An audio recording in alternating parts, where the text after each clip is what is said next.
The rumors came fast, whispers online, headlines in foreign papers. Claims began to circulate that the AES biometric passport had been rejected by Europe and even by China. It sounded convincing, almost official, and for many, it was the evidence they needed to believe the alliance of Sahel states was destined to fail. But when the story was examined closely, the illusion shattered. A quick verification with the relevant authorities revealed the truth. The AES passport is fully recognized. No country, neither China nor Europe, has rejected it. The supposed rejection was nothing more than a fabrication. This raises a far more dangerous question. Why did this lie spread so quickly? Who planted it, and who stood to gain from the confusion it caused? The answer lies beyond the passport itself.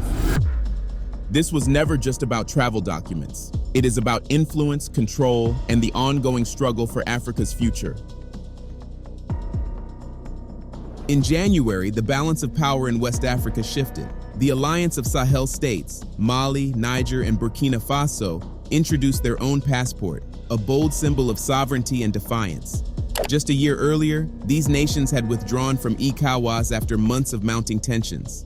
ECOWAS made repeated attempts to repair the rift, but the Sahel states refused to return. Instead, they chose to stand apart, determined to chart their own path. In place of the old order, the AES began building new institutions. A central bank, a judiciary system, a new flag, and then came the passport, launched with ceremony and authority. Mali's Minister of Security, Daoud Ali Mohamedini, confirmed its power. The AES passport, he declared, carries the same diplomatic weight as the ECOWAS passport. It was not symbolic, it was official. Valid for travel across Africa, valid beyond the continent, the passport represented legitimacy. For the AES, it was more than a document. It was proof that their bloc was real, functional, and here to stay. During the launch, Mali's Manouf Security made a very clear statement that everyone should take note of. He noted that the AES have taken all the necessary measures with the International Civil Aviation Organization and emphasized that the AES passport will have the same diplomatic standing as other internationally recognized travel documents. In other words, the AES passport is valid for international travels and has been recognized legally by the International Civil Aviation Commission. Additionally, all foreign diplomatic and consular missions of the 3 AES member states, along with accredited missions within the AES region, have been informed of this policy. Simply put, all the foreign embassies, including that of China and Europe, have been notified of the new passport and they accepted. However, just a few weeks after the launch of the passport, we began to hear rumors on social media and news platforms about the AES passport. According to these rumors, the EU and other European countries like France were denying visas for AES passport holders. These claims were mostly seen on social media platforms like X, Facebook, and TikTok. On X, for instance, there were 68 mentions of the AES passport being rejected by the French consulate in Bamako. Not surprisingly, it garnered over 69,000 views and 646 interactions. The post said, "Holders of the new alliance of Sahel states, AES passport, are facing systematic rejection by the French consulate in Bamako when presenting this document for their visa applications." This situation, which appears to stem from an administrative blockage, is creating significant difficulties for Malian citizens wishing to travel to France, particularly in urgent cases. Despite the technical explanations provided, this blockage is perceived by many as a lack of consideration for the AES countries and their citizens. Similarly, on Facebook, about 60 Facebook accounts repeated the claims that France had rejected the AES passport. The top 3 posts, which were from accounts in Germany, Burkina Faso, and a group administered from Australia and Guinea-Bissau, had over 44,000 views. Another Facebook post published on the 19th of February 2025 also mentioned that France had rejected the AES passport, garnering 21,700 views, 61 reactions, and 59 comments. It said, "France, like ECOWAS, does not currently recognize the passport issued by the Confederation of Sahel States. Since the introduction of the Sahel States Alliance, AES passport, French consular authorities have categorically refused to accept it. They consider it invalid for visa applications." Besides France and the EU, China was a subject of these false rumors. According to an article posted by the regional press agency, APR, China's rejection of the passport was a clear message that it does not recognize AES and that this would be a setback for the military juntas in power in these countries in gaining international recognition and legitimizing their alliance.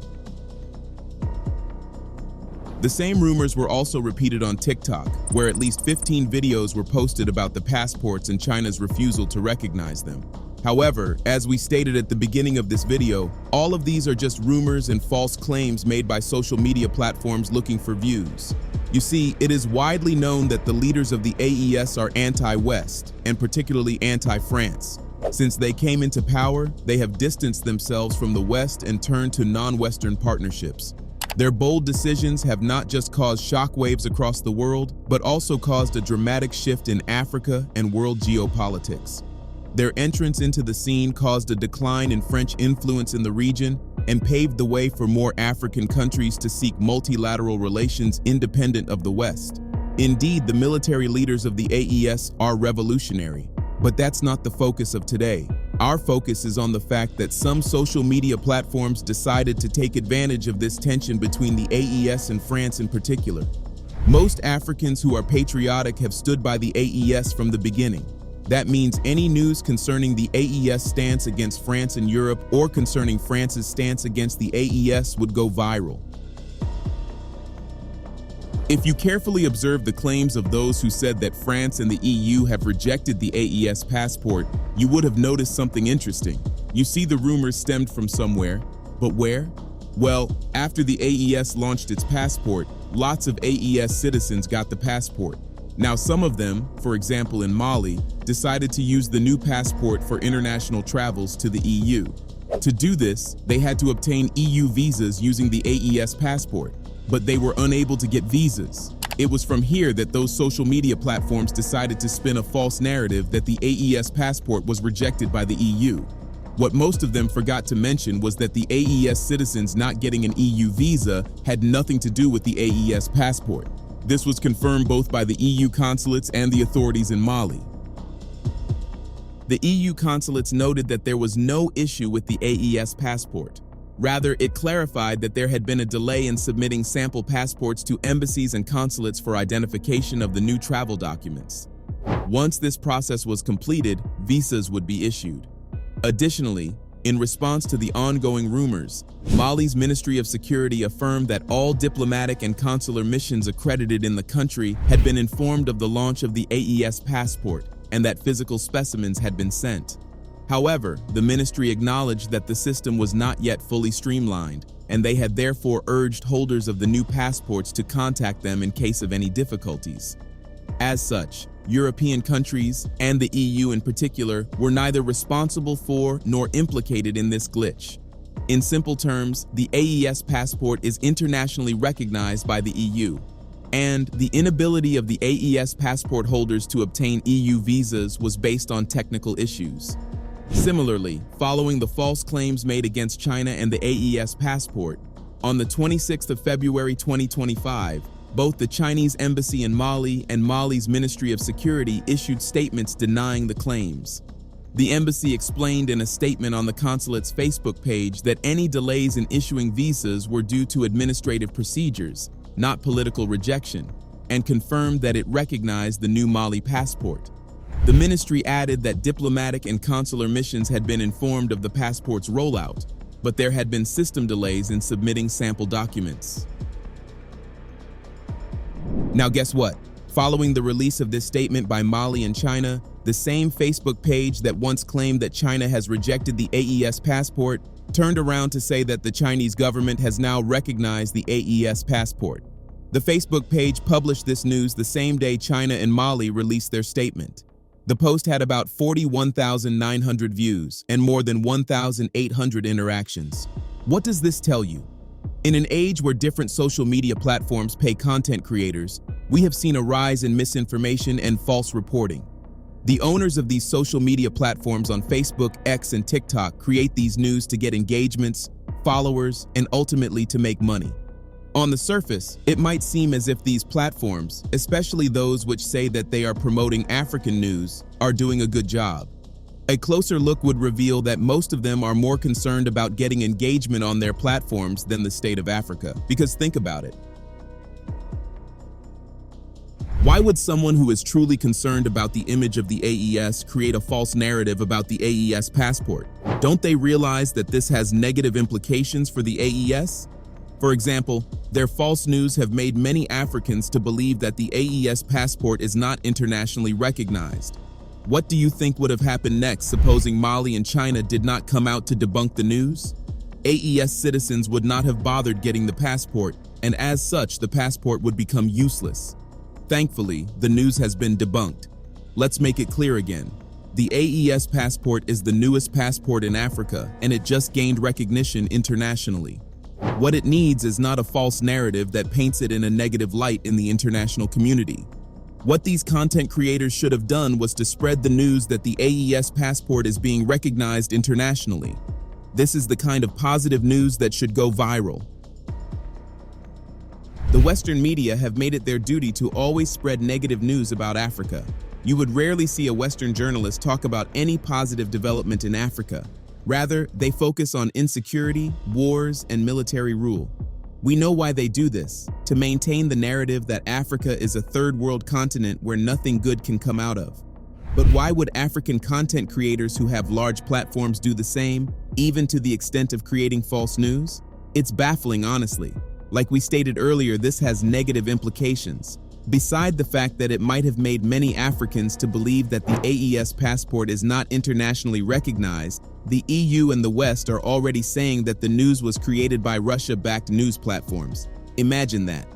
As you know, the EU believes that the current anti-West sentiments across Africa are caused by Russia. The EU believes that Russia is spreading false news about Europe and the West, thereby poisoning the minds of Africans against the West. This is not true, of course. Russia doesn't need to spread false news against the EU. Even before Russia came into the picture, Africans have had enough of the paternalistic and neo-colonialism of the EU and the West. It's just because the military leaders of the Sahel decided to ditch the West and turn to Russia. That's why the West believes otherwise. But the current false news, which paints both the AES passport and the EU in a negative light, has reinforced the EU's belief that Russia is paying African media platforms to write negative news about the EU. Indirectly, the EU is saying that Africans are too stupid to ever think that the West has exploited them for centuries. Can you see the effect of negative propaganda? This should be a lesson to all African media platforms. Your platform should be to express the truth and to change the negative narrative the world has about Africa. Don't publish news because of engagement and money. The West will not change their perception about Africa. It's up to the African media to change the world's perception about the continent. But it can only be done by telling the truth. What are your thoughts? Let us know in the comments section below. Don't forget to like this video, drop a comment, and subscribe to our channel.